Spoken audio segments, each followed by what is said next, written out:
Tadi kita bilang selain Islam nggak boleh disebut agama secara terminologi. Kalau secara etimologi boleh. Kalau secara etimologi boleh. Yang mana aja agama, mau benar nggak benar, yang sesat sekalipun boleh disebut sebagai agama. Tapi secara terminologi, istilah syar'an, hanya Islam yang boleh berhak disebut sebagai agama. Begitu juga istilah agama langit, dinun samawi.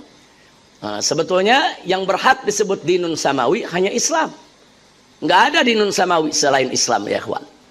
Nah, tapi muncul pertanyaan, lalu kenapa kok Nasrani Yahudi disebut dinun samawi? Nah, nanti akan kita bahas, ya kawan. Nah, kenapa disebut dinun samawi? Padahal pada hakikatnya mereka bukan dinun samawi, karena sudah kemasukan tahrifat, sudah kemasukan perubahan-perubahan, saudara. Nah, kalau sudah masuk pemikiran manusia, tangan-tangan kotor merubahnya, nggak berhak lagi disebut dinun samawi, bukan samawi lagi namanya. Yang disebut dinun samawi masih murni, betul-betul turun dari langit. Nanti akan ada jawabannya di lembaran-lembaran berikut, ya kawan.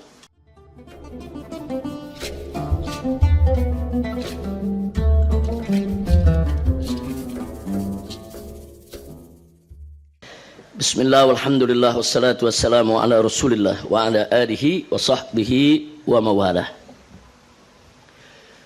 Allahumma anfa'na bima 'allamtana wa 'allimna ma yanfa'una. Allahumma zidna ilma warzuqna fahma wa atina hikmah. Allahumma barik lana fi majlisina hadha birahmatika ya arhamar rahimin. Walhamdulillahi rabbil alamin. Taqabbalallahu minna wa minkum fataqabbal ya karim.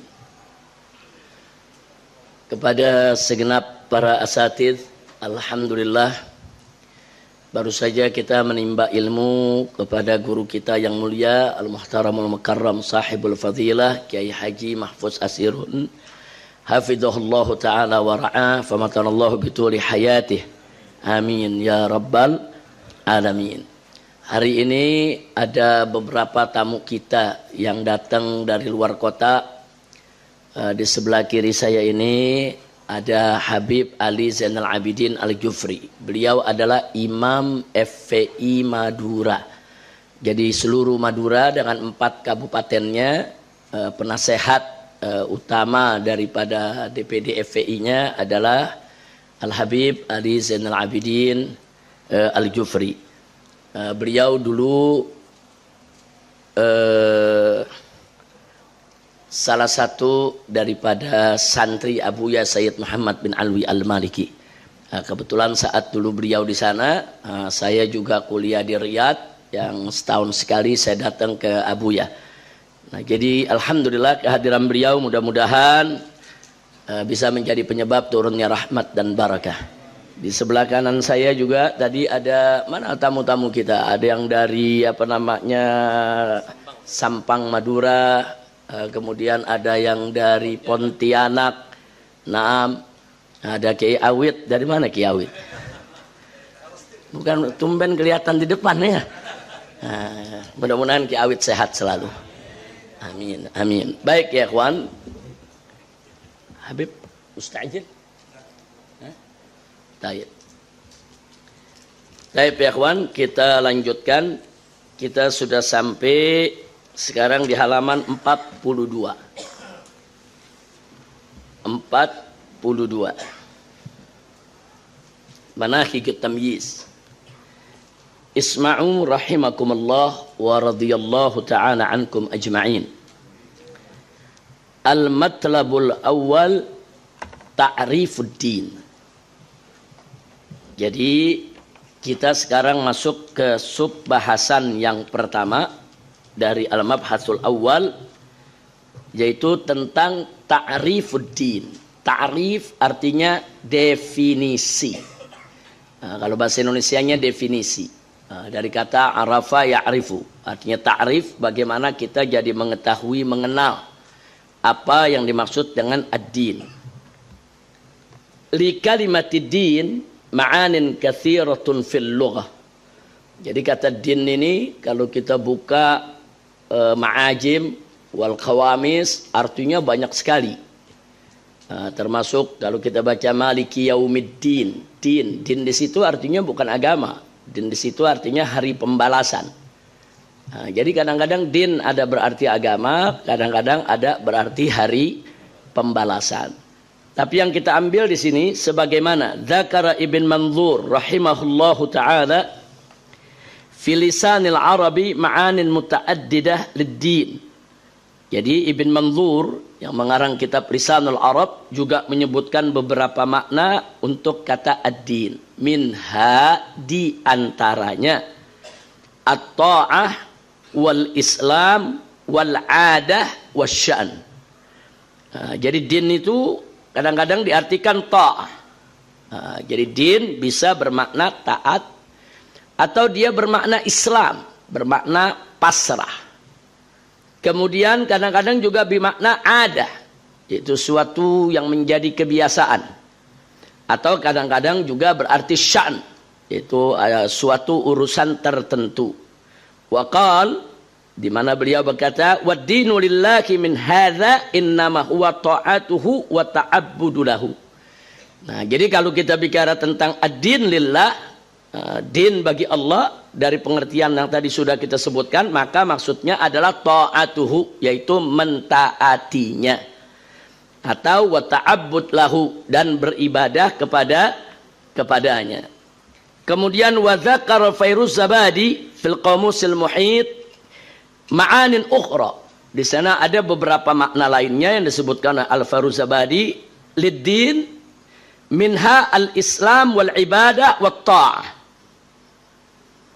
Nah, jadi disebutkan Islam, ibadah dan taat. Wa ja'at fil Mu'jamil Wasit iddata ma'anin lid-din. Jadi dalam Mu'jam Wasit juga disebutkan beberapa makna. Minha al-millah. Nah, wal Islam wal i'tiqad. Din kadang-kadang diartikan juga millah. Nah, cuman memang din dengan millah ada beberapa perbedaan maknanya. Kalau kita lihat walan tarda ankal yahudu walan nasara hatta tattabi'a millatahum. Millatahum di sini bisa diartikan dinahum, tapi tidak terbatas kepada din saja. Bisa juga adatihim, bisa juga afkarihim, bisa juga saudara millah di sini artinya orang-orang Yahudi dan Nasrani tidak akan pernah ridho kepada engkau ya Muhammad sampai engkau mengikuti millah mereka. Millah di sini sampai ikut agama mereka, artinya ikut agama ya murtad. Tapi kadang-kadang nggak mesti juga mengikuti mereka harus murtad. Mengikuti mereka bisa mengikuti perilaku mereka, tata cara hidup mereka, gaya hidup mereka, pemikiran mereka, dan itu yang terjadi sampai saat ini ya ikhwan. Mungkin umat Islam banyak waspada kalau untuk murtad, nggak mudah umat Islam untuk dimurtadkan. Tapi kalau umat Islam ikut pola hidup mereka, gaya hidup mereka, pemikiran mereka, maka banyak umat Islam yang tertipu. Na'udzubillah min dalik. Baik, kita lanjutkan ya ikhwan. Kita lanjutkan di sini. Yang ingin kita ambil adalah wa hunaka ma'nan mushtarak. Yang kita inginkan adalah makna mushtarak dari beberapa makna yang ditawarkan oleh Mu'jam dan Qawamis tadi untuk agama. Di mana di sini wa hunaka ma'nan mushtarakun lid-dini baina hadhihi al-kutub ats-tsalatsa walakin al-ibara fil Mu'jam al-Wasit ashmal wa akmal. Tapi kita dapatkan bahwa di Mu'jam al-Wasit itu ada lebih komprehensif, lebih lengkap, sempurna, di mana din itu dimaknakan ismun li jami'i ma yu'badu bihillah. Ismun suatu isim, suatu kata, li jami' untuk semua ma yu'badu bihillah. Nah, jadi apa saja yang dengannya digunakan untuk beribadah kepada Allah. Jadi apa saja yang digunakan untuk menyembah Allah atau menyembah siapa saja yang dipertuhankan, itu disebut din secara lughah, secara etimologi ya kawan. Wa min hadzal ma'na al-lughawi tusta'mal kalimatud din li ayyi i'tiqadin nas li ibadati rabbihim.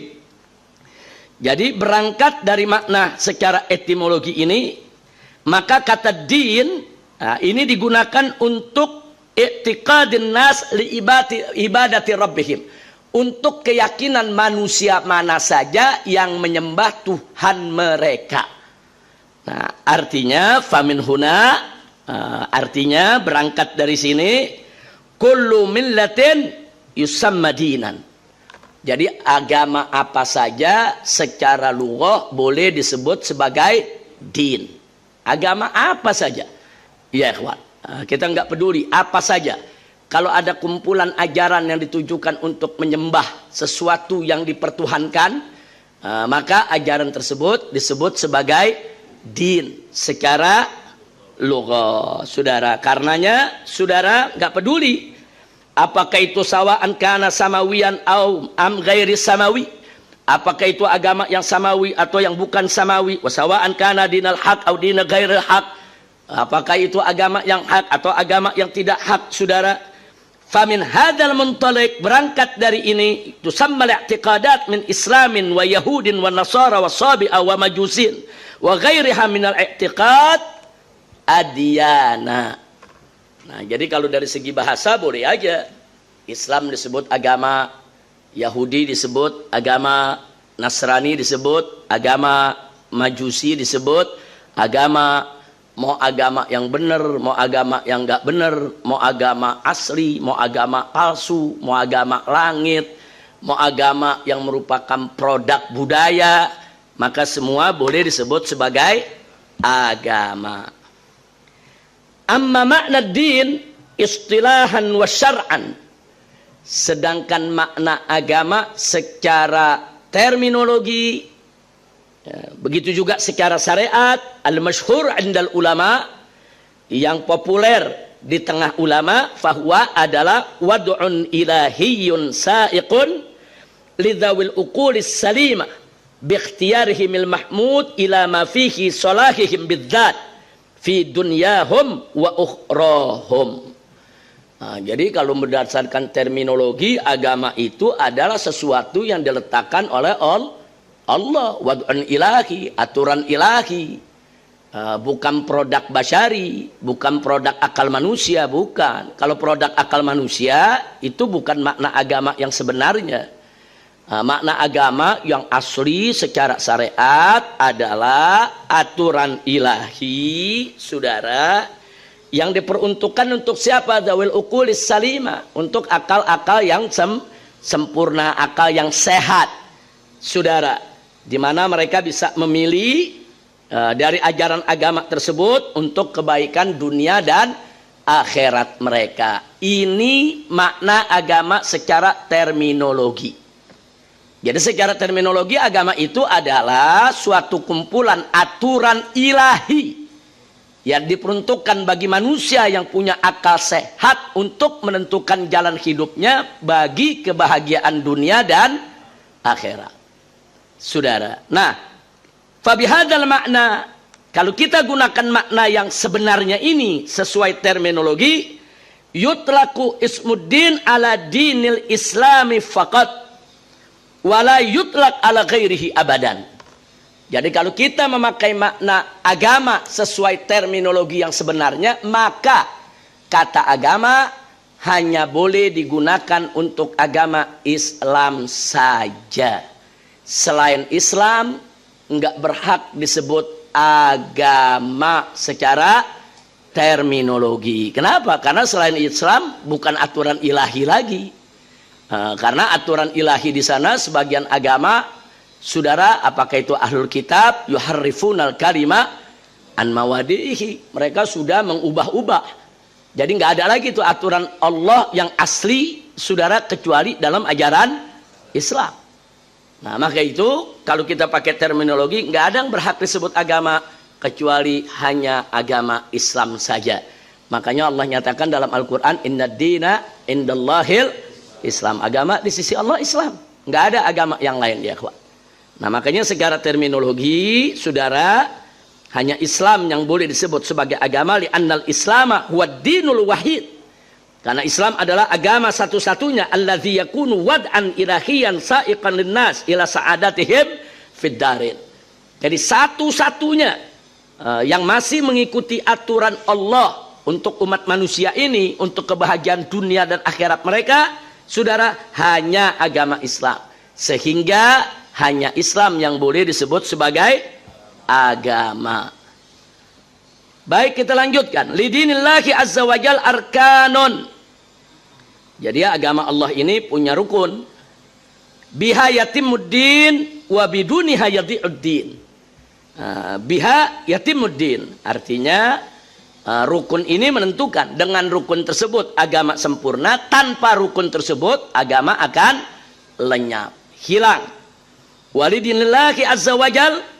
Dan bagi agama Allah subhanahu wa ta'ala masail. Nah, di sana ada persoalan-persoalan yang tubhatsu min ajlihi wa hiya tukawinu haqa'iqahu. Nah, jadi di dalam ajaran Islam itu sendiri, di sana ada pokok-pokok bahasan, yang mana pokok-pokok bahasan itu pada nantinya setelah dipaparkan, dialah yang akan membentuk daripada hakikat agama itu sendiri. Alhamdulillah. Dan nanti akan kita paparkan lebih rinci kenapa pada akhirnya, saudara, tadi kita bilang selain Islam nggak boleh disebut agama secara terminologi. Kalau secara etimologi boleh, kalau secara etimologi boleh. Yang mana aja agama, mau benar nggak benar, yang sesat sekalipun boleh disebut sebagai agama. Tapi secara terminologi, istilah syar'an, hanya Islam yang boleh berhak disebut sebagai agama. Begitu juga istilah agama langit, dinun samawi. Nah, sebetulnya yang berhak disebut dinun samawi hanya Islam. Nggak ada dinun samawi selain Islam, ya ikhwan. Nah, tapi muncul pertanyaan, lalu kenapa kok Nasrani Yahudi disebut dinun samawi? Nah, nanti akan kita bahas, ya ikhwan. Nah, kenapa disebut dinun samawi? Padahal pada hakikatnya mereka bukan dinun samawi. Karena sudah kemasukan tahrifat, sudah kemasukan perubahan-perubahan, saudara. Nah, kalau sudah masuk pemikiran manusia, tangan-tangan kotor merubahnya, nggak berhak lagi disebut dinun samawi. Bukan samawi lagi namanya. Yang disebut dinun samawi masih murni, betul-betul turun dari langit. Nanti akan ada jawabannya di lembaran-lembaran berikut, ya kawan. Baik, berikutnya al-mas'alatul ula. Silakan, coba Habib Muhammad Iqra. Halaman 43. Fakrah.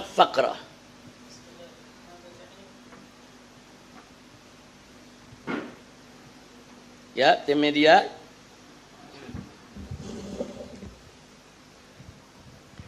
Bismillahirrahmanirrahim. من كتاب مناهج التمييز بين أصول الدين وفروع الدين في العقيدة والشريعة والأخلاق عند أهل السنة والجماعة لسيد الوالد الحبيب محمد رزيق بن حسين بن شهاب حفظه الله تعالى ونفعنا به وبعلومه وعلومكم وعلوم سائر الصالحين آمين. المسألة الأولى أركان الدين. أركان الدين تتكون من كلمتين وهما أركان ودين. وأركان جمع ركن وهو لغة عز أو منعة أو زاوية أو مستند أو جزء من حقيقة شيء أو أمر عظيم أو جانب أقوى. وفي الاصطلاح الشرعي المراد الركن عند علماء الأصول هو ما يلزم من عدمه العدم ومن وجوده الوجود مع كونه داخلا في الماهية. وبعبارة أخرى الركن هو ما يتوقف عليه وجود الحكم وهو داخل الماهية أو ما وجب علينا فعله وكان جزءا من حقيقة الفعل. أما معنى الدين فلغة واصطلاحا قد سبق ذكرها في مقدمة هذا المبحث. نعم، ahsantum mubaraktum, jazakumullahu khairal jaza. Di sini disebutkan arkanuddin, rukun agama. Arkanuddin, rukun agama itu tatakawwanu min kalimatain, terdiri dari dua kata. Wahuma, dua kata itu yang pertama adalah kata arkan, yang kedua adalah kata din. Wa arkan, adapun arkan jam'u ruknin, dia merupakan bentuk jamak daripada ruknun, saudara. Wa huwa lughatan, nah arti ruknun itu secara lughah, saudara, ada diartikan izzun, saudara, yaitu sesuatu yang sangat kuat, saudara, atau man'atun, sesuatu yang sangat kokoh, saudara, au zawiyah, atau bisa juga diartikan sudut. Ruknun itu juga bisa diartikan zawiyah, sudut. Au mustanadun, atau diartikan sebagai sandaran. Au juz'un, atau bagian min hakikati syai'in, bagian daripada hakikat sesuatu. Atau juga boleh diartikan ruknun itu amrun azim, suatu urusan yang besar. Atau janibun aqwa, atau sisi yang terkuat. Nah, sisi yang paling kuat itu disebut ruknun. Jadi ruknun itu secara lugha banyak sekali maknanya. Wa fil istilah syar'i, sedangkan dalam terminologi syariat, al muradu bi rukni, yang dimaksud dengan rukun inda ulama'il usul. Ya, menurut para ulama usul di sini usulul fiqh. Kalau kita belajar usul fiqh, itu ada bahasan panjang lebar tentang apa itu rukun. Bahkan dibahas juga apa beda rukun dan syartun. Nah, kemudian apa beda ruknun, syartun dan sababun. Nah, kemudian apa beda sababun wa illatun. Nah, itu dalam usul ada kaitannya dengan ini ya ikhwan. Mari kita lihat. Di sini dikatakan bahwa yang dimaksud rukun secara terminologi syariat, ma yalzamu min adamihil adam wa min wujudihil wujud ma'a kaunihi dakhilan fil mahiyah. Jadi yang dimaksud rukun itu ma yalzam min adamihil adam, yaitu yang ketiadaannya akan mengantarkan kepada ketiadaan. Artinya sesuatu itu nggak bisa ada kecuali ada dia. Nah, tidak ada barang ini, maka sesuatu itu juga tidak akan ada. Nah, dan sebaliknya, wa min wujudihil wujud, saudara. Nah, jadi adanya akan menentukan sesuatu itu ada, ya ikhwan. Dan tidak adanya juga menentukan sesuatu itu tidak ada. Atau dengan kata lain, sesuatu yang tidak boleh tidak harus ada dalam sesuatu. Makanya di sini dikatakan kaunuhu dakhilan mahiyah. Nah, ini yang membedakan rukun dengan syarat. Kalau syarat kharijan al-mahiyah. Kalau syarat ada di luar hakikat daripada perbuatannya. Sedangkan atau hakikat daripada ibadahnya. Sedangkan rukun ada di dalam ibadah itu sendiri ya ikhwan. Seperti rukun sholat, baca suratul Fatihah. Suratul Fatihah ada dalam sholat, itu namanya rukun. Kalau syarat, saudara, syarat sholat adalah harus ada wudu. Nah, wudu itu kita lakukan sebelum kita sholat, dan dia ada di luar sholat. Nah, itu syarat. Tapi syarat itu harus mustamir, dia harus terus berlangsung keberadaannya sampai akhir ibadah. Nah, wudu itu ya dia ada di luar ibadah.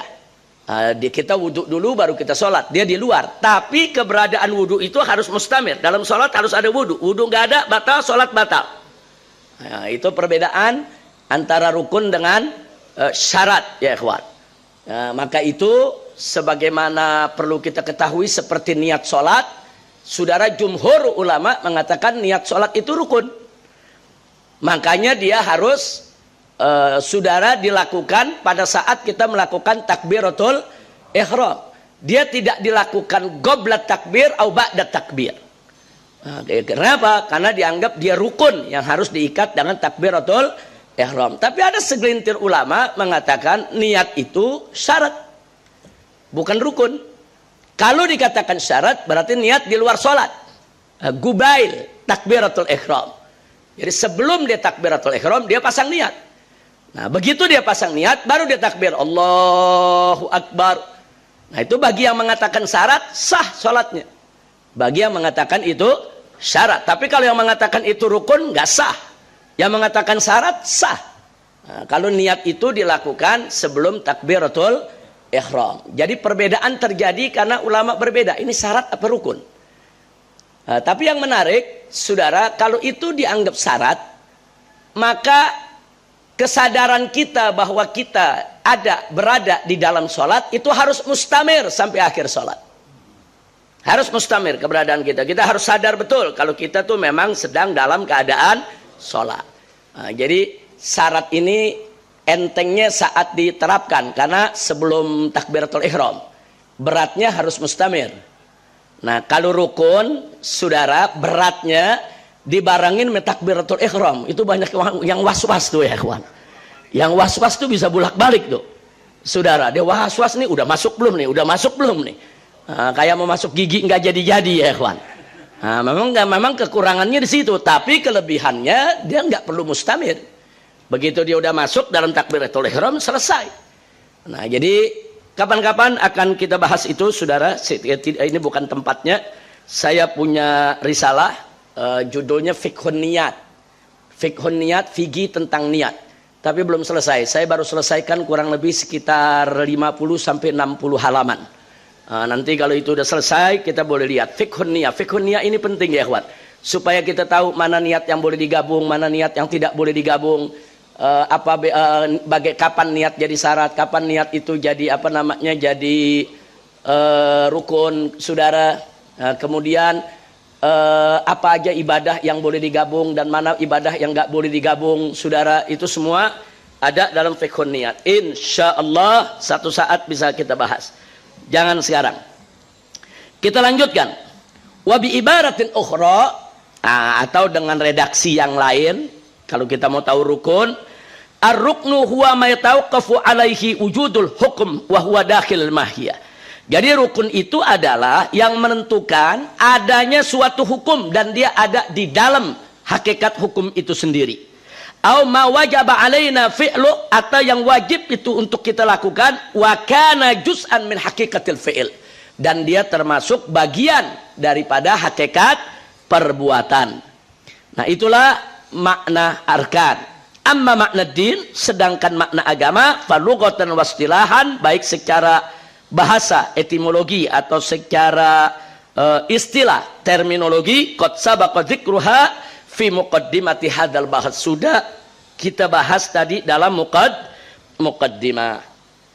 Baik, berikutnya silakan Buya Zaki, natabarrak bi qiraatikum halaman 43. Bismillahirrahmanirrahim. Radhiyallahu ankum qala radhiyallahu anhu. Amin. Laqad istambatal ulama'u arkanad dini min hadithi sayyidina Jibril alaihi salam al-masyhur alladhi rawahu Muslimun al-mutawaffa sanata wahidin wa sittina wa mi'ataini minal hijrah, wa Tirmidzi al-mutawaffa sanata tis'in wa sab'ina wa mi'ataini minal hijrah, wa Abu Dawud al-mutawaffa sanata khamsin wa sab'ina wa mi'ataini minal hijrah, wan Nasa'i al-mutawaffa sanata thalathin wa thalathimi'atin minal hijrah, radhiyallahu anhum min sayyidina Umar bin al-Khattab radhiyallahu anhu al-mutawaffa sanata thalathin wa ishrina minal hijrah annahu qala bainama nahnu julusun inda Rasulillahi sallallahu alaihi wasallam dhata yaumin id tala'a alaina rajulun syadidu bayadis thiyabi syadidu sawadis sya'ri la yura alaihi atharus safari wala ya'rifuhu minna ahadun hatta jalasa ilan nabiyyi sallallahu alaihi wasallam fa asnada rukbatayhi ila rukbatayhi wa wada'a kaffayhi ala fakhidhayhi wa qala ya Muhammad akhbirni 'anil Islam. Faqala Rasulullah sallallahu alaihi wasallam al-islamu an tashhada an la ilaha illallah wa anna Muhammadar Rasulullah wa tuqimas salata wa tu'tiyaz zakata wa tasuma ramadana wa tahijjal baita in istata'ta ilaihi sabila. Qala sadaqta fa'ajibna lahu yas'aluhu wa yusaddiquhu. Qala fa akhbirni 'anil iman. Qala sallallahu alaihi wasallam an tu'mina billahi wa malaikatihi wa kutubihi wa rusulihi wal yaumil akhiri wa tu'mina bil qadari khairihi wa syarrihi. Qala sadaqta. Qala fa akhbirni 'anil ihsan. Qala sallallahu alaihi wasallam an ta'budallaha ka'annaka tarahu fa illam takun tarahu fa innahu yarak. Qala fa akhbirni 'anis sa'ati. Qala sallallahu alaihi wasallam mal mas'ulu anha bi'a'lama minas sa'il. Qala fa akhbirni an amaratiha.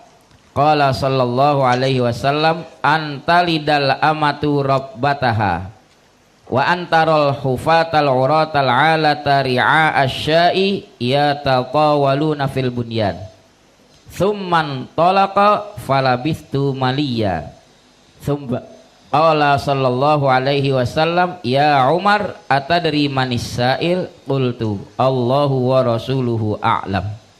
Qala sallallahu alaihi wasallam fa innahu Jibrilu atakum yuallimukum dinakum. Jazakumullahu khairal jazaa, ahsantum wa baraktum. Famatanallahu bihayati. Taib ya ikhwan, alhamdulillah barusan sudah dibaca oleh Buya Zaki, jazakallahu khairal jazaa, di mana hadis Jibril. Hadis ini terkenal dengan sebutan hadis Jibril. Walaupun sebetulnya di sana ada hadis-hadis lain yang berkaitan dengan malaikat Jibril alaihissalam. Tapi kalau kita dengar disebut hadis Jibril, maksudnya ini. Hadis tentang arkanuddin, tentang rukun agama. Nah, di sini laqad istanbatal ulama arkanuddin min hadis Sayyidina Jibril. Jadi dari hadis inilah para ulama kita menggali tentang rukun agama. Jadi kalau selama ini kita dengar rukun agama ada 3, yaitu Islam, iman, ihsan. Dalilnya hadis Jibril. Dalilnya hadis Jibril. Memang Nabi nggak pernah mengatakan arkanuddin salasa. Nggak ada hadis semacam itu ya ikhwan. Nah, jadi kalau kadang-kadang kita ditanya, nih rukun iman, rukun agama ada 3, nih dari mana? Apa Nabi pernah mengatakan arkanuddin salasah? Enggak. Nabi juga enggak pernah mengatakan arkanul Islam khamsatun, arkanul iman sittatun. Enggak pernah. Tapi ulama istambit, ulama menggali dari dialog tanya jawab antara malaikat Jibril dengan Nabi alaihi salatu wassalam.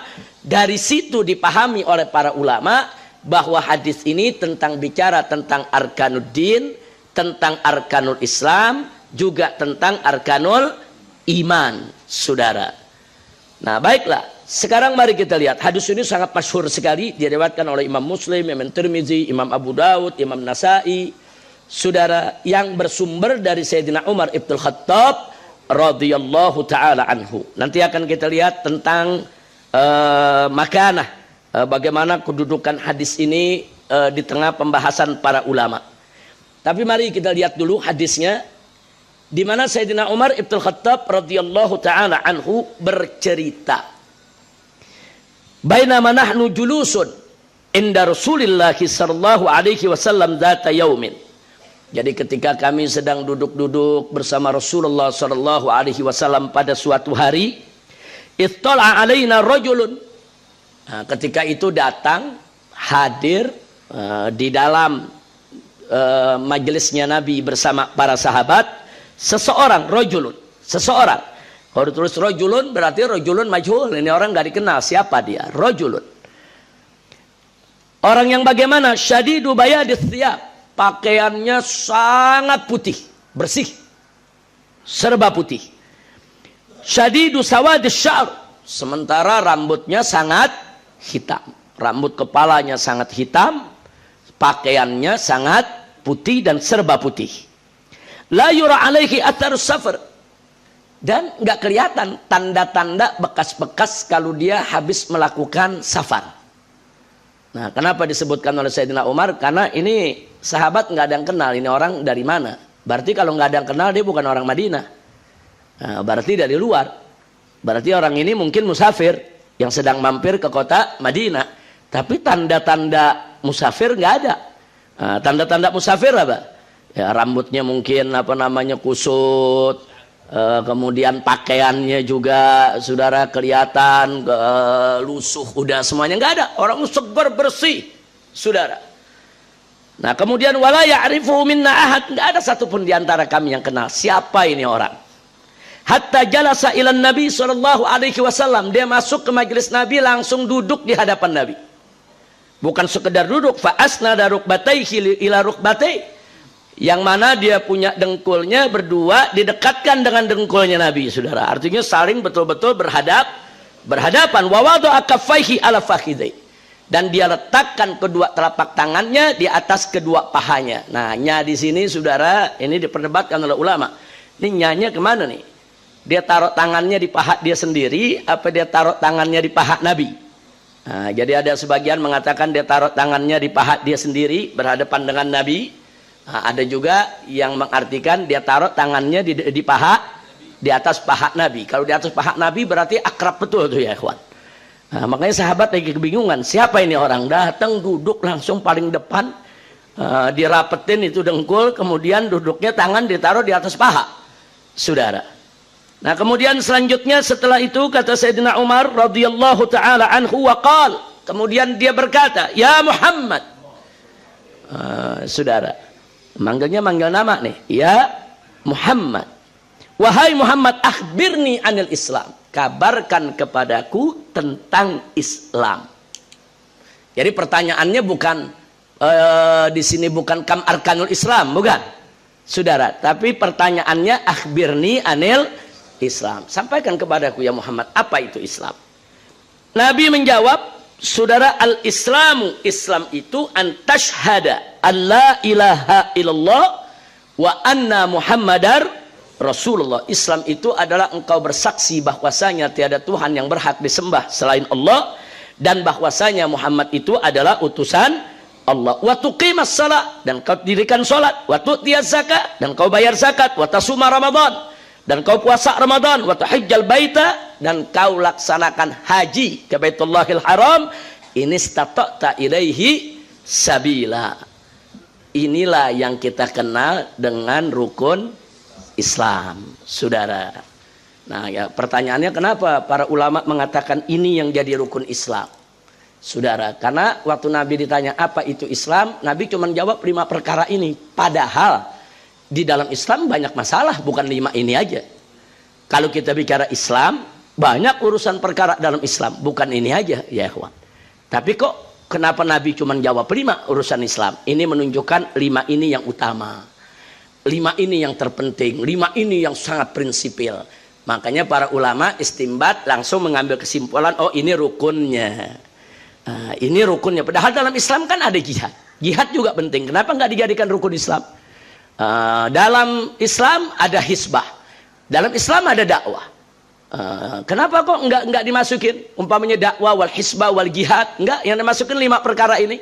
Padahal di dalam Islam masih banyak urusan-urusan lain yang juga sama-sama wajib dan sama-sama penting, saudara. Tapi Nabi cuma pilih 5 ini. Itulah dasar yang menjadi alasan ulama menyebut 5 perkara ini menjadi rukun Islam. Tapi bukan berarti yang lain nggak penting, bukan, yang lain penting. Tapi yang paling penting yang menjadi rukun fondasi ya 5 perkara ini ya ikhwan. Baik, sebab kalau kita mau cari dalil, mana dalilnya Nabi mengatakan bahwa arkanul Islami khamsatun, nggak ketemu ya ikhwan. Tapi kalau bunyal Islamu ala khamsin ada, bahwa Islam itu tegak berdiri di atas 5 perkara. Nabi sebut bunya, saudara. Nah ini perlu kita ketahui dan perlu kita syukuri betapa para ulama kita di dalam menetapkan apakah itu rukun Islam, rukun iman, bukan dari kantongnya, bukan gak ada dasar, bukan. Mereka bicara itu semua ada dalil, saudara. Karena di zaman sekarang ini banyak orang pengen dalilnya letterlux, dalilnya pokoknya mesti letterlux, mesti begitu bunyinya. Nggak bisa, saudara. Apa artinya istimbat? Apa artinya ijtihad? Apa artinya mencoba untuk memahami, yaitu nas-nas yang disampaikan oleh Nabi kita alaihi salatu wassalam. Nabi sudah memberikan kisi-kisinya, Nabi sudah memberikan batasannya, saudara. Ulama-ulama kita yang menggali, menggodok, sehingga dihadirkan kepada kita dalam bentuk yang lebih mudah untuk kita hafal, lebih mudah untuk kita kenal. Alhamdulillah. Baik, berikutnya nanti akan ada bahasan soal itu ya ikhwan. Kemudian setelah beliau jawab sedemikian rupa, apa kata si penanya? Sodakta. Ini biasanya kalau orang ditanya terus bilang sodakta tuh biasanya guru nanya murid ya ikhwan. Makanya di sini Sayyidina Umar bilang apa? Fajibna lahu. Kami takjub, kami kaget. Bagaimana bisa ini orang yas'aluhu wa yusaddiquhu, dia yang nanya, dia yang benerin. Nah, orang kalau dia nanya, dia ngebenerin, berarti kan dia udah tahu tuh sebelumnya, saudara. Nah, jadi nggak pantas dong orang nanya, dia nggak tahu begitu nanya, dia ngomong sama orang, bener ente, oh ente guru kalau begitu, saudara. Nah, makanya para sahabat kaget, siapa ini orang?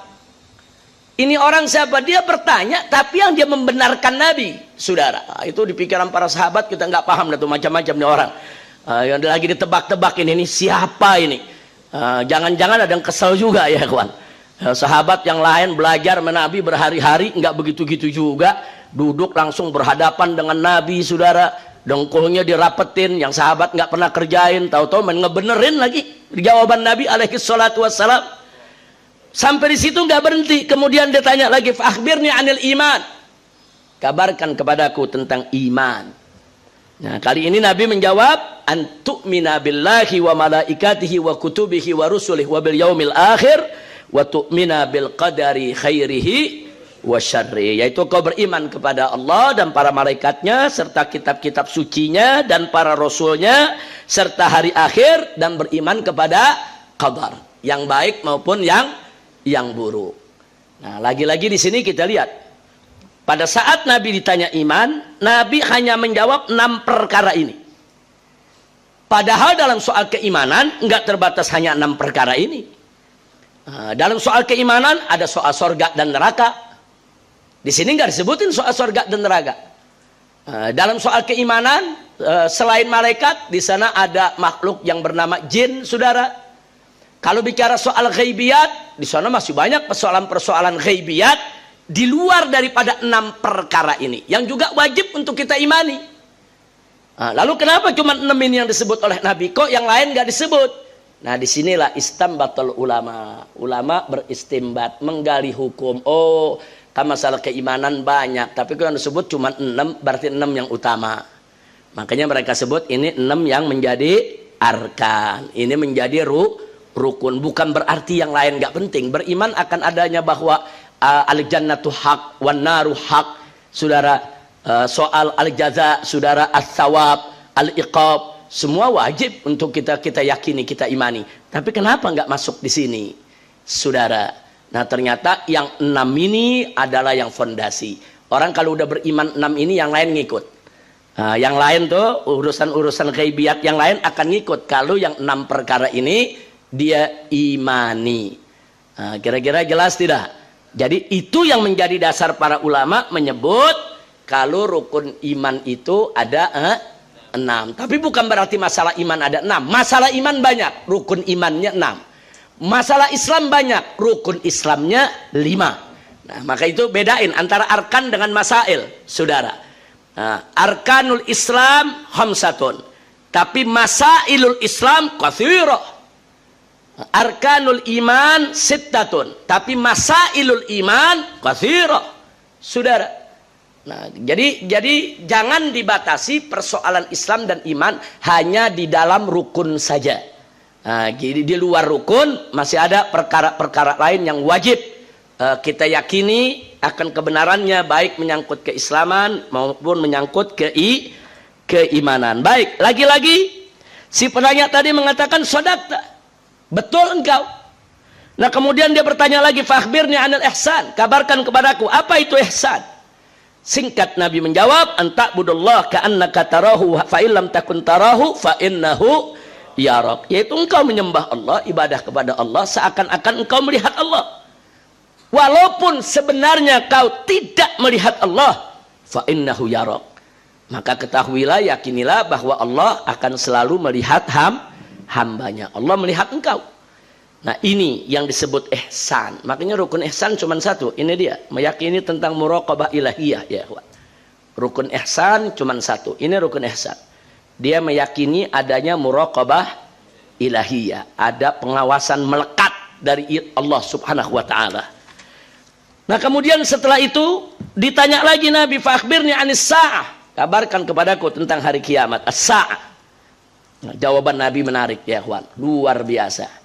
Dari jawaban ini menunjukkan Nabi tahu siapa yang bertanya, ya kawan. Nabi mengatakan, mal mas'ulu anha bi'a'lama minas sa'il. Tidaklah orang yang ditanya lebih tahu daripada orang yang nanya. Tidaklah yang ditanya siapa? Nabi, lebih tahu daripada yang nanya. Artinya di sini ada isyarat tuh dari Nabi dalam jawabannya. Sahabat nggak tahu siapa orang ini, tapi Nabi tahu siapa orang yang datang ini, saudara. Akhirnya orang ini mengatakan, fa akhbirni an amaratiha. Ya, kalau nggak tahu kapan hari kiamatnya, kabarkan ciri-cirinya, tanda-tandanya. Amarah itu tanda-tanda. Kemudian Nabi menjawab, tanda-tanda hari kiamat itu datang, antalidal amatu rabbataha. Di mana seorang budak itu melahirkan tuannya sendiri. Ini ulama ada perbedaan di dalam pentakwilannya. Ada yang mengartikan secara tekstual. Artinya secara tekstual bahwa nanti di hari kiamat masalah perbudakan akan muncul lagi. Akan banyak lagi budak-budak, yang kemudian juga banyak anak-anak yang dilahirkan dari budak-budak tersebut. Antalidal amatu rabbataha, yang mana anak-anak ini akhirnya menjadi tuan bagi ibunya. Nah, jadi ada ulama yang mengartikan secara tekstual. Karena tekstualnya al-amah, saudara, berarti nanti akan datang lagi itu perbudakan. Wallahu a'lam. Tapi ada juga ulama yang mengartikan secara kontekstual. Pengertian antalidal amatu rabbataha artinya akan banyak anak-anak yang durhaka kepada ibunya. Jadi di zaman itu sebelum kiamat tandanya akan banyak anak durhaka. Nah, jadi kedua pengertian ini tidak kontradiksi ya ikhwan. Dua-duanya sama-sama punya dasar. Mau diartikan secara tekstual silakan. Kalau ada yang katakan apa iya nanti akan muncul zaman perbudakan, siapa bilang? Sekarang di Afrika udah mulai muncul lagi perbudakan. Saat ini di Afrika sudah muncul lagi perbudakan ya kawan, dari kampung ke kampung. Mana kampung yang lebih kuat nyerang kampung yang lemah, saudara diperbudak. Jadi bukan nggak mungkin. Apalagi sekarang ini kita tahu ada human trafficking, penjualan manusia kemana-mana. Manusia itu dijual untuk apa? Untuk jadi budak. Apakah itu untuk budak seks, budak hawa nafsu, budak lainnya? Artinya di zaman modern ini pun saudara mulai ada arah-arah untuk menghidupkan kembali perbudakan. Bukan gak mungkin di zaman ke depan nanti dunia akan kembali dilanda dengan perbudakan. Dan kalau itu terjadi, ini indahnya Islam. Islam udah punya undang-undangnya, udah punya aturannya ya kawan. Jadi ada yang nanya, saya pernah ditanya di pengajian, Habib, ini kita belajar tentang fikih dikit-dikit, soal budak, dikit-dikit soal budak, soal hari Jumat, soal ini, soal itu. Kan ada soal syarat hurriyah, saudara. Syarat merdeka. Buat apa? Kan sekarang perbudakan udah nggak ada. Buat apa kita bahas? Nah, apa nggak sebaiknya ini dieliminir aja? Orang-orang liberal kan sekarang kalau ngomong begitu, sekarang udah bukan zaman perbudakan, udah nggak relevan bicara perbudakan. Hapus saja itu soal perbudakan. Nah, jawabnya ya kawan, nggak bisa. Kalau sudah ada di Al-Quran maupun di hadis, nggak bisa kita hapus itu ayat. Ya tapi ini udah nggak relevan. Siapa bilang nggak relevan? Soal aturan perbudakan, aturannya tetap relevan. Di mana relevannya? Kalau suatu saat kita kembali ke zaman perbudakan, kan hukum itu kembali lagi, saudara. Nah, jangan lupa tuh, kalau kita kembali lagi ke zaman perbudakan, kita nggak perlu repot-repot musyawarah lagi hukum perbudakan. Di Quran dan di hadis sudah ada, di kitab fikih sudah ada ya ikhwan. Tinggal kita praktekkan lagi. Tapi bukan berarti kita diminta untuk menghidupkan perbudakan. Enggak, yang menghapuskan perbudakan di atas muka bumi ini adalah syariat Islam yang dibawa oleh Nabi Muhammad SAW. Kita tidak akan pernah boleh untuk menghidupkan soal perbudakan, saudara. Tapi kalau suatu saat kita dipaksa, didorong hidup di era perbudakan kembali, saudara, Islam sudah punya perangkat hukumnya. Alhamdulillah. Nah sekarang kita mau tanya, kita umat Islam nggak mau menghidupkan perbudakan. Siapa yang jamin Amerika nggak mau perbudak kita? Siapa yang jamin nanti Cina komunis nggak mau memperbudak kita? Jaminannya apa? Siapa yang jamin nih kalau dunia nih orang-orang kafir nanti nggak mau memperbudak umat Islam? Siapa yang jamin ya ikhwan? Untung ada soal perbudakan, saudara. Artinya begini, kalau perbudakan itu nggak ada dalam Islam, saudara, nanti suatu saat orang-orang kafir menyerang negeri-negeri Islam, perempuan-perempuan kita semua ditangkepin, mereka mau jadikan budak. Sementara kita katanya nggak boleh memperbudak orang. Akhirnya perempuan-perempuan mereka nggak boleh kita tangkap. Terus cara ngebebasin perempuan kita bagaimana? Islam membolehkan, oh mereka nyerang nangkep perempuan-perempuan kita serang lagi, tangkap perempuan-perempuan mereka. Nah, untuk apa? Tukar tawanan. Bebaskan perempuan-perempuan kami. Kembalikan kepada kami. Kami kembalikan perempuan-perempuanmu. Dan itu nggak diharamkan dalam Islam, saudara. Coba kalau hukumnya dihapus dari Al-Quran, bagaimana kita membolehkannya? Nah, jadi Islam ini indah. Islam tahu kalau suatu saat terjadi coba-coba orang-orang kafir menghidupkan kembali perbudakan, umat Islam sudah punya perangkat hukumnya ya ikhwan. Alhamdulillah. Nah, jadi sekali lagi arti antalidal amatu rabbataha, ada ulama yang mengartikan secara tekstual, artinya suatu saat nih kayak isyarat gitu dari Nabi, umat akan kembali ke zaman perbudakan. Saudara, tentunya kita harus lebih waspada dan hati-hati. Tapi kalau secara kontekstual nggak salah juga bahwa akan banyak perempuan melahirkan anak-anak yang durhaka, dan faktanya sekarang memang banyak anak durhaka. Kedua-dua makna silakan, jangan kita perdebatkan ya ikhwan. Anda lebih suka yang tekstual atau kontekstual, tidak ada masalah dan tidak bertentangan. Kemudian yang berikutnya, wa antaral hufatal uratal ala tari'a asya yatatawaluna fil bunyan. Sudah kelihatan buktinya sekarang Saudara. Nah, di mana engkau akan melihat nanti orang-orang Baduy, orang-orang gunung, orang-orang miskin yang selama ini hidupnya Saudara tanpa alas kaki, telanjang badan, miskin Saudara. Kerjaannya hanya menggembalakan, yaitu domba Saudara. Tapi ternyata kau lihat mereka akan berlomba-lomba di dalam pembangunan. Nah, kita lihat di negara Arab Saudara. Negara Arab dulunya bagaimana? Orang pada ngangon onta, ngongon kambing Saudara. Banyak yang nyokor, telanjang badan, orang Baduy Saudara. Sekarang gedung-gedung yang 50 tingkat, yang 60 tingkat, yang 70 lantai Saudara, di mana-mana. Perkis yang Nabi sampaikan. Subhanallah. Sallu ala Nabi. Nah, jadi Saudara, nah kemudian suman talak, habis nanya begitu intalak, maka orang yang nanya tadi langsung meninggalkan tempat. Falabithtu maliyan. Ini para sahabat termasuk Sayyidina Umar bengong. Apa yang ditanya, siapa yang nanya ya ikhwan? Nah, belum sempat mereka terlalu lama termenung. Sumaqal, kemudian Nabi tegur Sayyidina Umar, ya Umar, wahai Umar, atadri manis sa'il? Apa kau tahu siapa itu tadi yang nanya? Qultu, kata Sayyidina Umar, aku pun menjawab, Allah wa rasuluhu a'lam. Hanya Allah dan Rasulnya yang tahu ya ikhwan. Kemudian Nabi mengatakan, fa innahu Jibril. Sesungguhnya yang tadi datang itu adalah Jibril, atakum. Dia mendatangi kalian semua, yu'allimukum dinakum, untuk mengajarkan kamu sekalian tentang agamamu. Nah, ini di dalam hadis ini banyak sekali pelajaran yang digali oleh para ulama Saudara, luar biasa Saudara. Tapi yang jelas yang ingin kita kaitkan dengan risalah kita adalah bahwa di dalam hadis ini Saudara, Nabi mengatakan yu'allimakum dinakum. Yu'allimukum dinakum, din.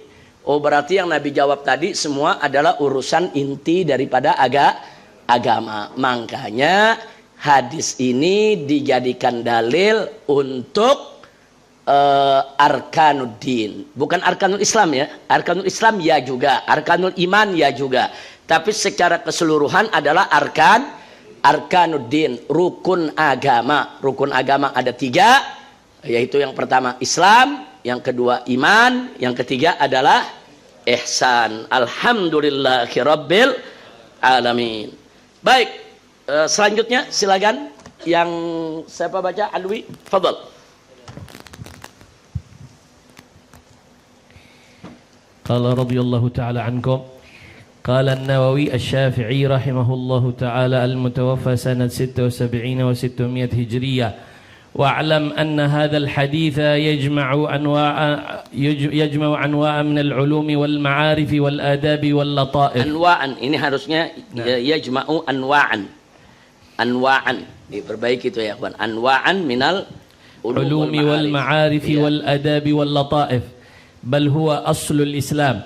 وقال ابن دقيق العيد الشافعي رحمه الله تعالى المتوفى سنة 702 هجرية: هذا حديث عظيم اشتمل على جميع وظائف الأعمال الظاهرة والباطنة وعلوم الشريعة كلها راجعة إليه ومتشعبة منه لما تضمنه من جمعه علم السنة فهو كالأم للسنة. كما سميت الفاتحة أم القرآن لما تضمنته من جمعها معاني القرآن. وقال ابن رجب الحنبلي رحمه الله تعالى المتوفى سنة 95 و700 هجرية، وهو حديث عظيم الشأن جدا يشتمل على شرح الدين كله، ولهذا قال صلى الله عليه وسلم في آخره: هذا جبريل أتاكم يعلمكم دينكم. Naam, ahsantum wa baraktum. Jadi di sini kita bisa lihat bagaimana Al-Imam An-Nawawi mengingatkan kita semua, wa'lam anna hadzal hadits yajma' anwa'an minal ulumi wal ma'arif wal adab wal lataif bal huwa aslul Islam. Nah, jadi kita bisa lihat di sini bagaimana Imam Nawawi memberikan pengakuan bahwa hadis ini luar biasa, menghimpun berbagai macam ilmu dan pengetahuan serta menghimpun aneka ragam adab, ya ikhwan, dan kesantunan. Bahkan beliau katakan huwa aslul Islam. Ini merupakan fondasi dasar daripada ajaran Islam. Sementara Ibn Daqiqul Aid rahimahullah mengatakan hadza haditsul azim. Ini merupakan hadis yang luar biasa, hadis yang begitu agung. Kenapa? Istamala ala jami' wadha'ifil a'mal adh-dhahira wal batinah. Karena satu hadis ini sudah menghimpun berbagai macam amal dalam agama ini, baik yang zahir maupun yang batin. Bahkan disebutkan wa ulumus syariah kulluha raji'atun ilaih. Bahkan ilmu syariat semuanya kembali kepada hadis ini. Wa mutasyaibatun minhu, dan terpencar yaitu daripada faraknya, cabang-cabangnya juga dari hadis ini, saudara. Karena hadis ini saudara sampai-sampai disebut kal lis sunnah. Jadi kalau Fatihah disebut Ummul Quran, hadis ini disebut Ummus Sunnah, saudara. Kenapa? Karena menghimpun soal Islam, soal iman, dan soal ihsan. Jadi ini pengakuan ulama yang luar biasa, saudara. Begitu juga kita lihat Ibn Rajab Al-Hambali mengatakan, wa huwa haditsun azimus sya'n jiddan yashtamil ala syarhid dini kullih. Jadi ini hadis memang hadis yang luar biasa, sangat luar biasa, karena dia mencakup sarah penjelasan tentang agama secara keseluruhan. Alhamdulillahirabbil alamin. Baik, lanjut. Siapa yang siap baca? Silakan, Buya Salman.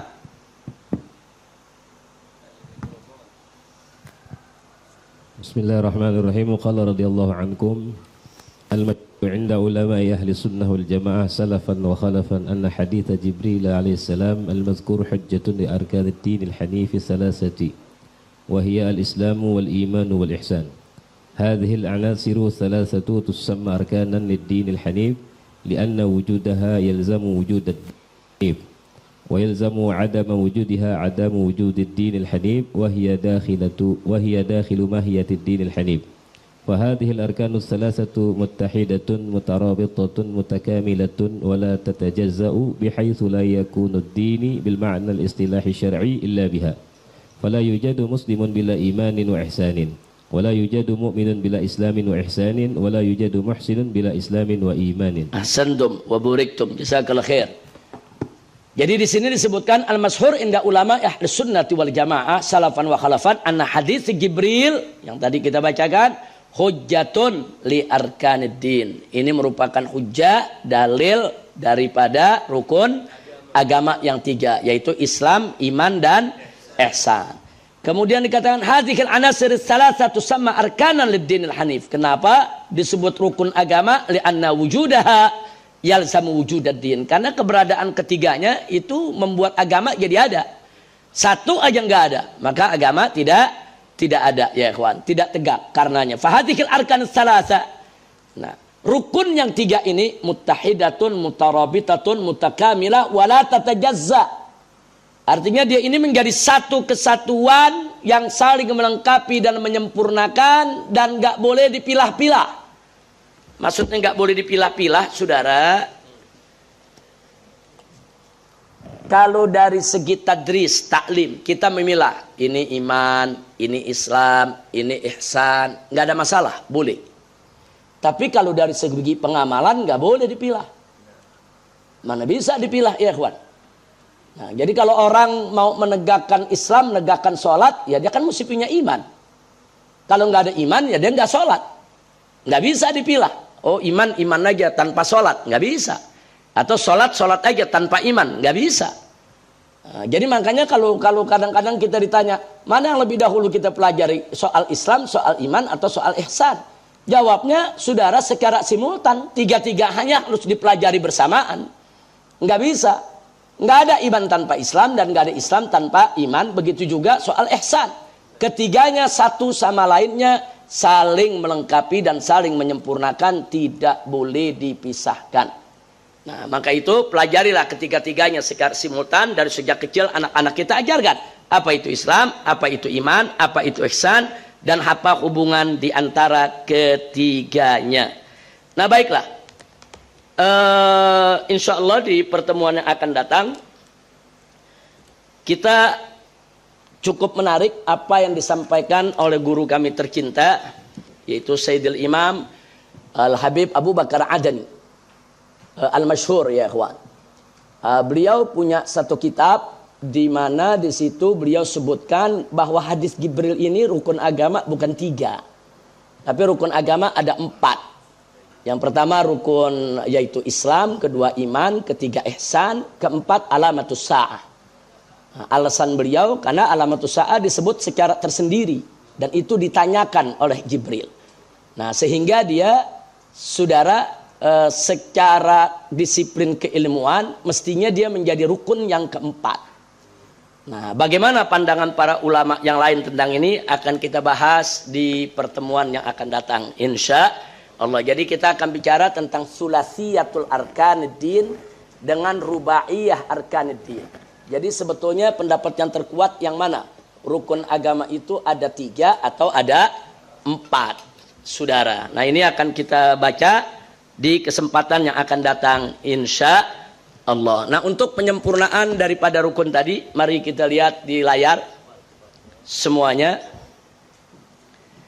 Sebagai pelengkap saja ya ikhwan, tambahan untuk supaya lebih jelas lagi.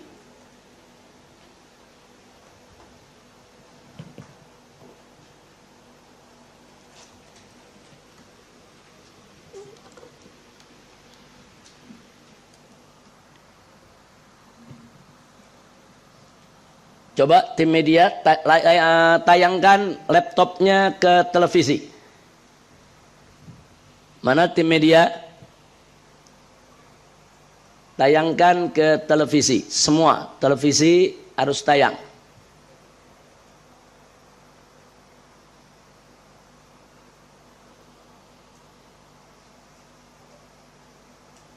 Ya, bagus.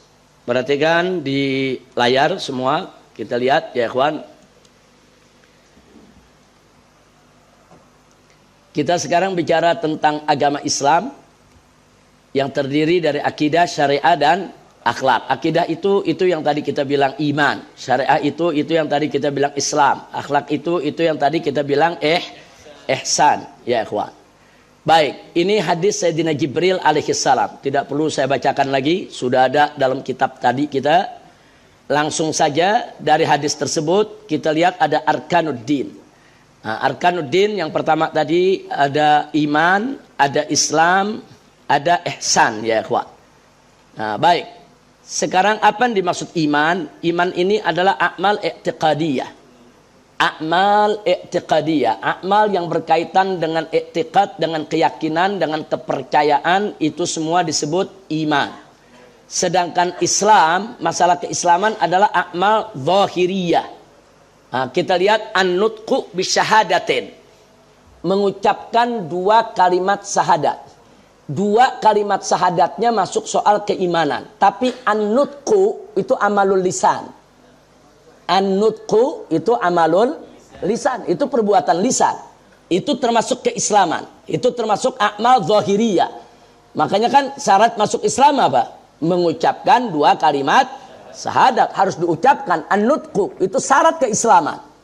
Nah, jadi perhatikan. Jadi kadang-kadang orang bertanya, kok syahadatain masuk rukun Islam sih, bukan rukun iman? Syahadatennya masuk rukun iman. Dia kan masuk al-iman billah. Begitu juga ada dengan para rasulnya.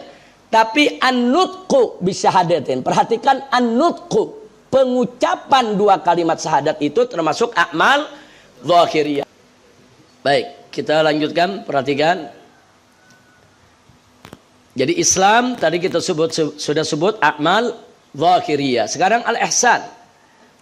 Al-ihsan ini a'mal batiniyah atau a'mal qalbiyah.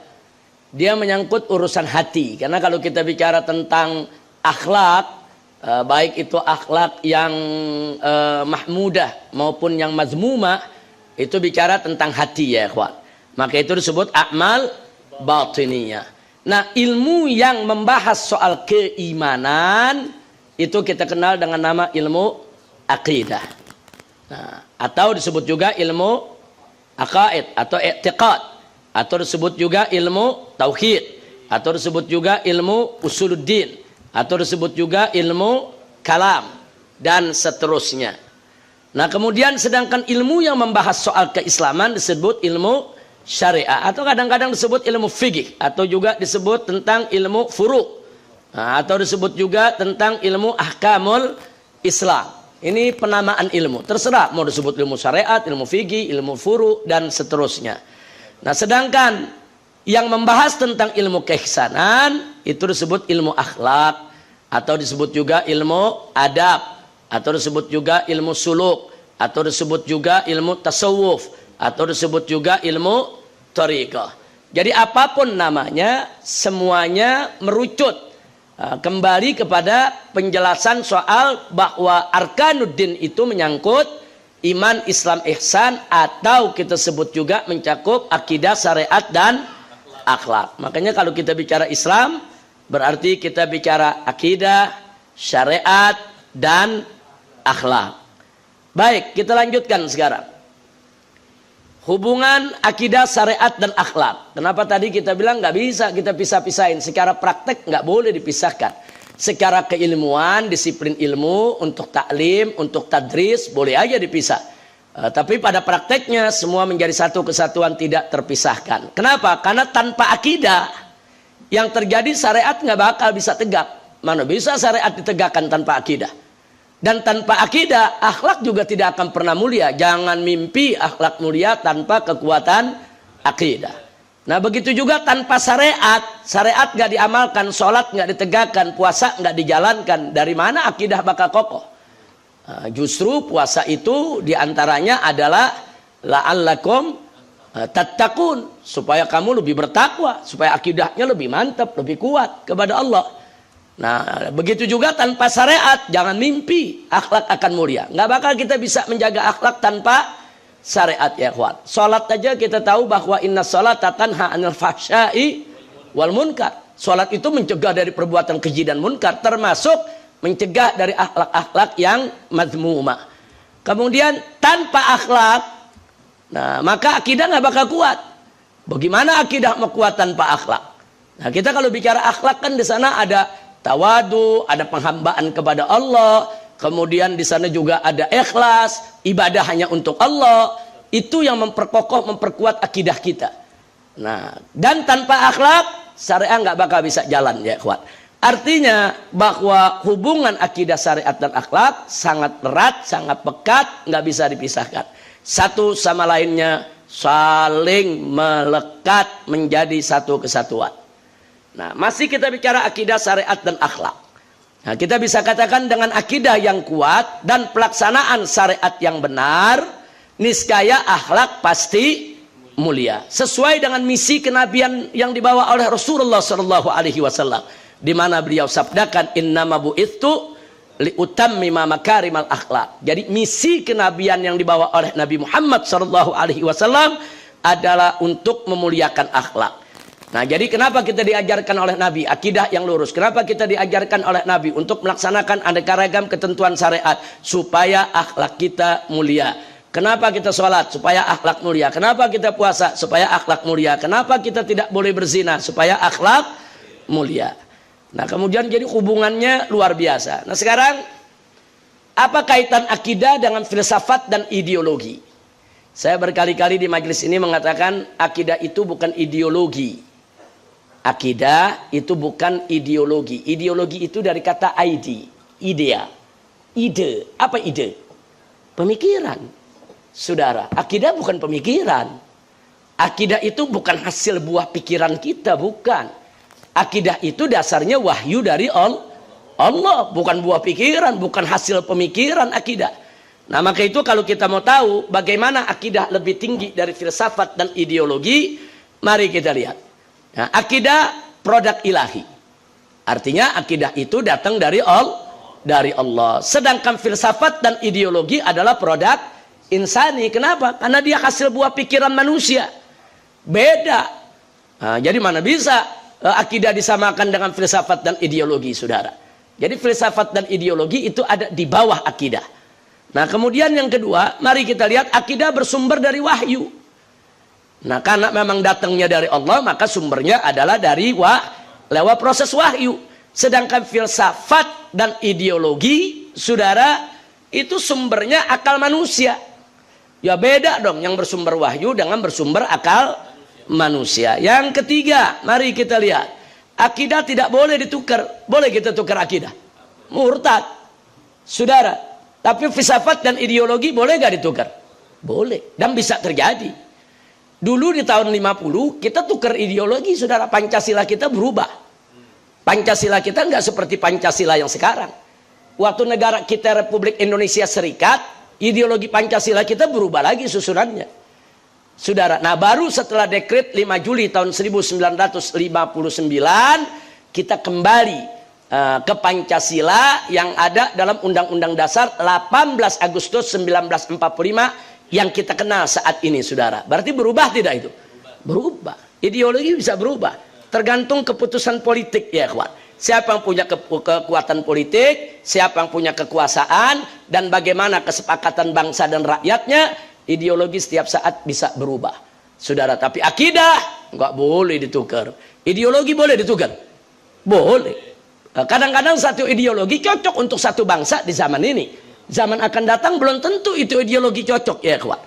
Ideologi bisa bertukar kapan saja hanya dengan keputusan politik. Tapi akidah jangan coba-coba sekali-sekali kita tukar, ya kawan. Yang keempat, akidah itu memiliki akar yang kokoh karena sumbernya adalah wahyu datang dari Allah Subhanahu wa taala, nggak boleh ditukar. Memang dia fondasinya sangat kokoh. Sedangkan filsafat ideologi memiliki akar rapuh.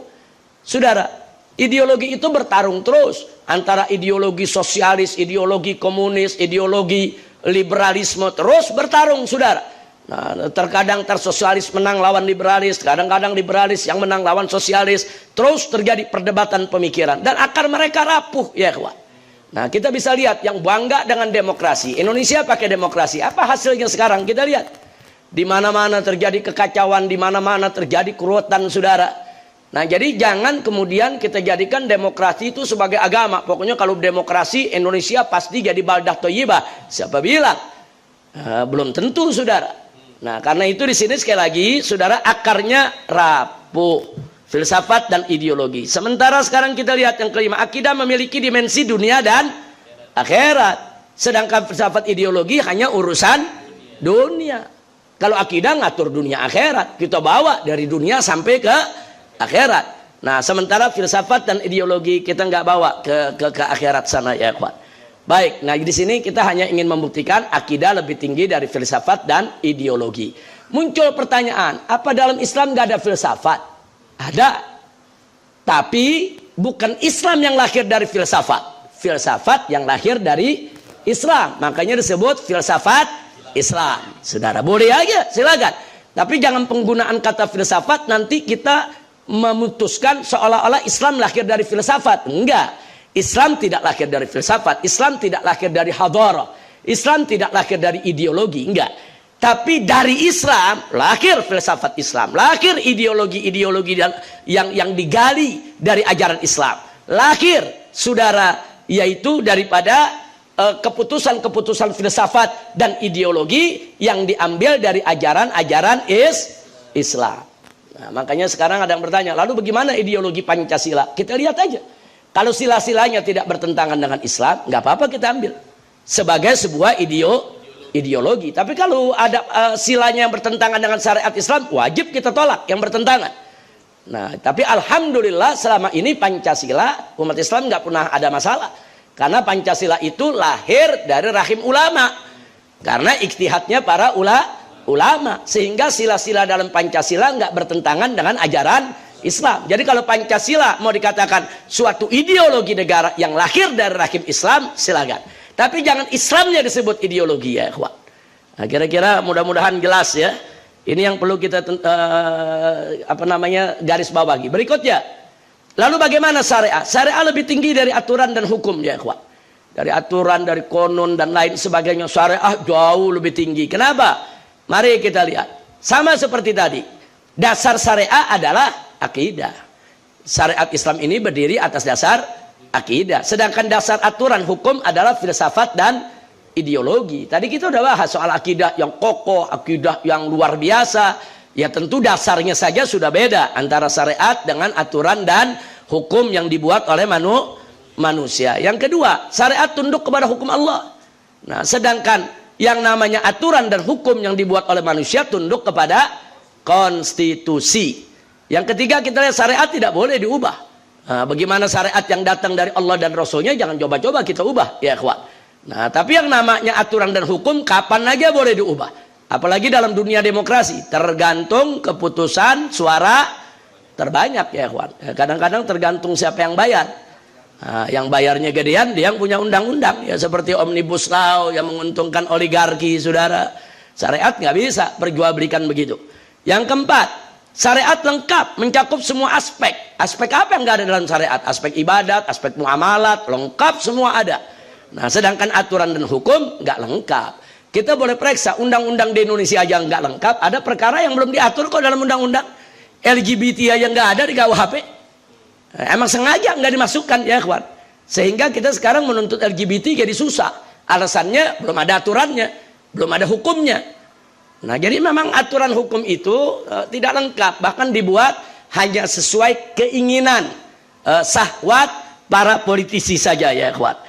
Baik, yang kelima, syariat memiliki dimensi dunia akhirat. Seperti tadi, ada urusan pahala dan dosa, saudara. Bukan hanya ngatur dunia saja, tapi dibawa sampai ke akhirat. Sedangkan aturan dan hukum hanya memiliki dimensi dunia. Maka itu, syariat jauh lebih tinggi daripada aturan dan hukum. Di dalam syariat ada aturan, di dalam syariat ada hukum. Tapi dalam aturan dan hukum belum tentu ada syariat, ya ikhwan. Nah, baik. Yang ketiga, akhlak lebih tinggi dari moral dan mental. Orang suka menyamakan akhlak itu sama dengan moral, sama dengan mental. Beda ya ikhwan. Nah, bedanya di mana?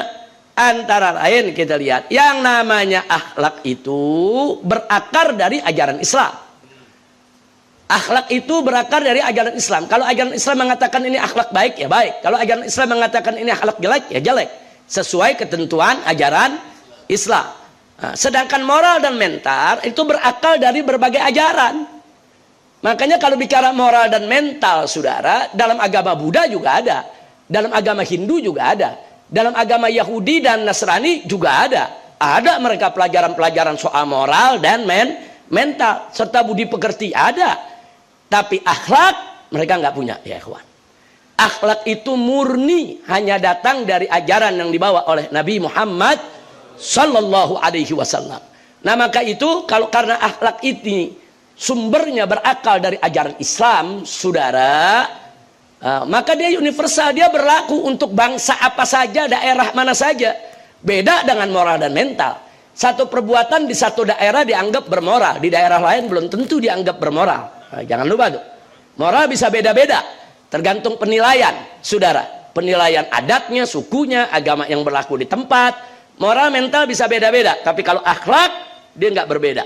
Mau di dunia mana saja, sabar akhlak yang baik. Mau di dunia mana saja, untuk suku mana saja, sabar akhlak yang baik. Tawadu akhlak yang baik. Sombong bukan akhlak yang baik. Berlaku universal di mana-mana, itu akhlak. Nah, kemudian kita lihat lagi yang berikutnya. Nah, dasar akhlak adalah akidah dan syariah yang tadi sudah kita bahas. Sedangkan dasar moral dan mental adalah akal. Kan akal bangsa masing-masing yang menentukan.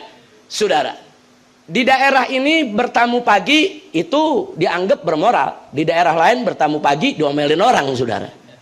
Nah, yaitu moral bisa berbeda-beda satu daerah dengan daerah lainnya, saudara. Nah, moral bisa berbeda-beda, mental bisa berbeda-beda, aturan adat bisa berbeda-beda. Kenapa? Karena sebuah produk akal dan budaya.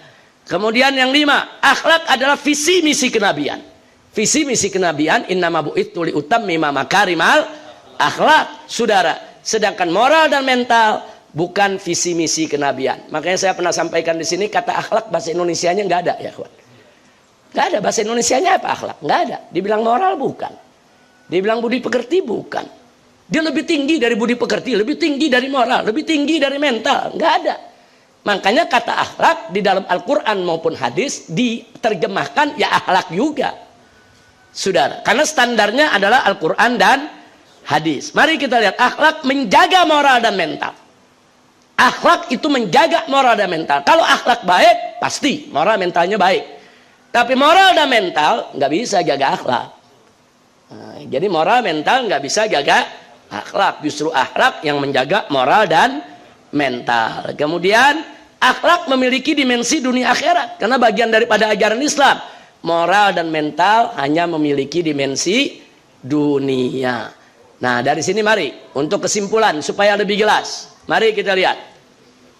Semua agama selain Islam, bahkan ateis sekalipun yang nggak mengakui adanya Tuhan, mampu bicara fasih tentang filsafat dan ideologi, aturan dan hukum, moral dan mental. Oh, mereka bisa bicara fasih. Akan tetapi takkan mampu bicara fasih tentang akidah, syariat dan akhlak, ya kawan. Yang mampu bicara fasih tentang akidah, syariat dan akhlak hanya umat Islam, para ulamanya, saudara. Tapi kalau kita bicara soal moral mental, ateis bisa bicara moral. Ateis bisa, wah kalau bicaranya luar biasa bicara moral, bicara kemanusiaan hebat-hebat mereka, saudara. Nah, tapi bicara akhlak mereka nggak bakal mampu, karena dasar akhlak justru akidah, bukan ateis.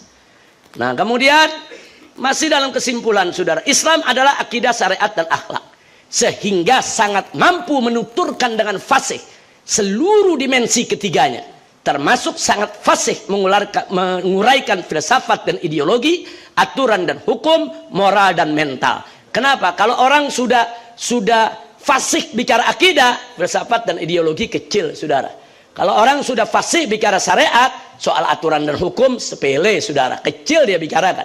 Kalau orang sudah fasih bicara tentang akhlak, maka moral dan mental, saudara, dilalap sama dia. Nah, itulah kelebihan daripada umat Islam dan ajarannya. Alhamdulillah, ini sekedar tambahan daripada rukun agama. Mudah-mudahan manfaat untuk kita semua. Baik, silakan sebelum kita akhiri, kalau ada yang ingin menanyakan sesuatu atau menambahkan atau membuat catatan, silakan sebelum kita tutup.